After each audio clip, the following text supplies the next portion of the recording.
Perkenalkan, kami dari Divisi Lingkungan Hidup akan memaparkan materi mengenai hidroponik.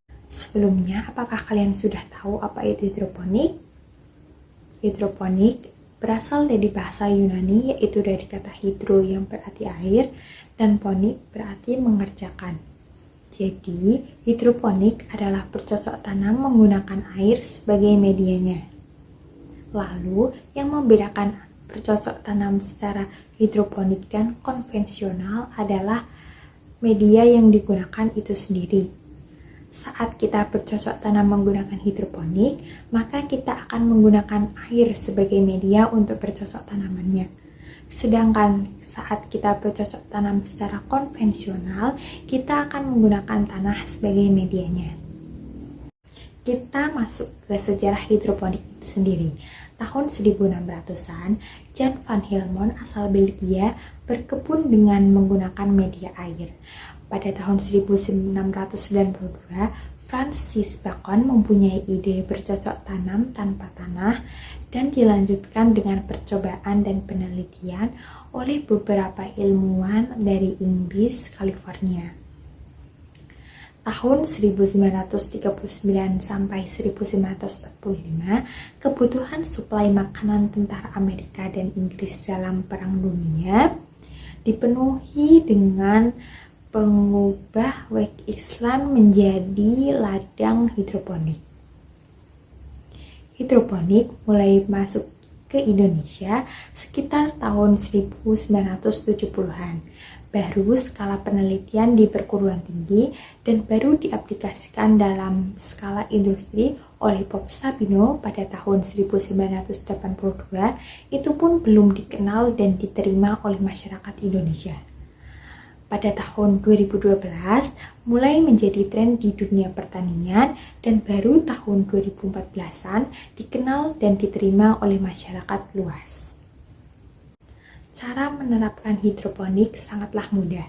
Hidroponik tidak membutuhkan lahan yang luas dan juga perawatan yang rumit. Cukup disesuaikan dengan tempatnya, lakukan perawatan seperti biasanya, yakni menyirami dengan rutin dan memanennya secara berkala.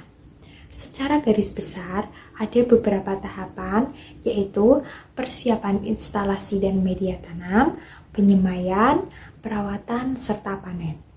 Yang paling penting adalah kita belajar menanam dan tumbuh terlebih dahulu. Kemudian kita belajar merawat dan memberi nutrisi yang sesuai dan menjaga agar terhindar dari hama dan penyakit. Ada beberapa kunci sukses dalam bercocok tanam secara hidroponik, yaitu ada niat untuk belajar, praktik, bertanya jika tidak tahu, berkomunitas, dan menerapkan sikap konsisten. Syarat tanaman hidroponik tumbuh dengan baik. Media tanaman air dengan kandungan nutrisi selama sumber air bisa dikonsumsi. Bisa untuk berhidroponik. Sinar matahari dan oksigen cukup. Sinar matahari 6 jam sehari terpenuhi, air mengalir mensuplai oksigen. Suhu lingkungan sesuai tergantung jenis tanaman benih yang baik. Tidak kadaluarsa, penyimpanan benih tepat, perawatan tanaman, mengantisipasi dan mengatasi hama dan penyakit tanaman. Mengenal alat dan bahan hidroponik. Alat instalasi, pipa, ember, pompa, netpot. Mengenal alat dan bahan hidroponik. Bahan hidroponik, benih, sayuran, rockwool, nutrisi, catatan. Bahan tambahan akan mengikuti praktik di lapangan. Kemudian, jenis instalasi hidroponik, DFT, hidroponik sistem. DFT atau Depth Flow Technique merupakan jenis berkebun hidroponik di mana tanaman ditanam di tempat air dangkal dan larutan nutrisi terus mengalir di sekitar akar tanaman. Sistem ini ideal untuk tanaman tanpa akar yang dalam dan tanaman yang memiliki siklus tumbuh cepat. NFT, Nutri-Film Technique. Kata film dikarenakan tanaman tumbuh pada aliran tipis yang menyerupai lapisan film. Sistem ini paling mudah dijumpai ketika ingin belajar hidroponik. Konsep dasar NFT ini adalah suatu metode budidaya tanaman dengan akar tanaman tumbuh pada lapisan nutrisi yang dangkal dan tersirkulasi sehingga tanaman dapat memperoleh cukup air, nutrisi, dan oksigen. Nutrisi dan perawatan. Apa itu nutrisi untuk hidroponik? Semua tanaman membutuhkan nutrisi untuk tumbuh dan berkembang. Nutrisi yang dibutuhkan adalah unsur makro dan mikro seperti unsur hara yang terkandung di dalam tanah. Nah, unsur-unsur makro dan mikro ini terdapat di dalam nutrisi AB mix yang biasanya dipakai dalam hidroponik.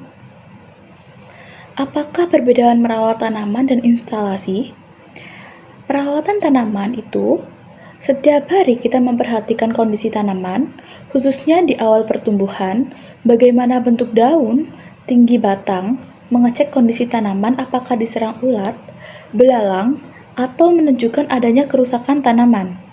Sedangkan, untuk perawatan instalasi adalah setiap hari kita memperhatikan air yang mengalir harus lancar, tidak mampat, tidak bocor, jadi nutrisi tidak terbuang.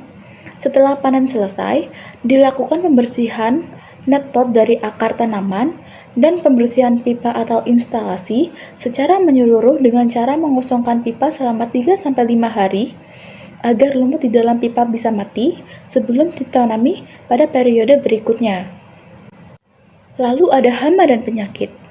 Jika tanaman sudah terlanjur diserang hama seperti ulat daun, belalang, dan serangga sejenis, maka dilakukan penyemprotan dengan menggunakan bahan organik. Tidak dianjurkan, bahkan dilarang, memberikan pestisida pada sayuran daun karena sayuran hidroponik rata-rata memiliki umur yang pendek dan langsung dikonsumsi dalam bentuk sayuran segar. Bahkan beberapa jenis sayuran itu dia dikonsumsi mentah dan dibuat minuman jus.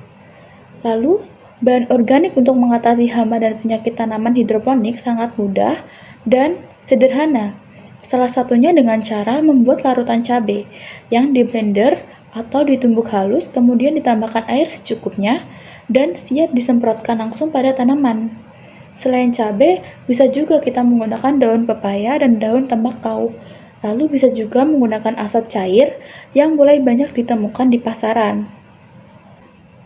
Lalu selanjutnya adalah panen.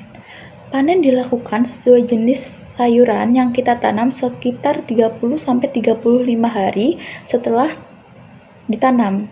Artinya, dalam rentang waktu sekitar waktu sebulan, kita sudah bisa menikmati hasil tanaman kita. Panen juga harus dilakukan dengan cara mencabut beserta semua akarnya. Lebih baik dilakukan pada pagi atau sore hari, agar tanaman berada dalam kondisi yang segar.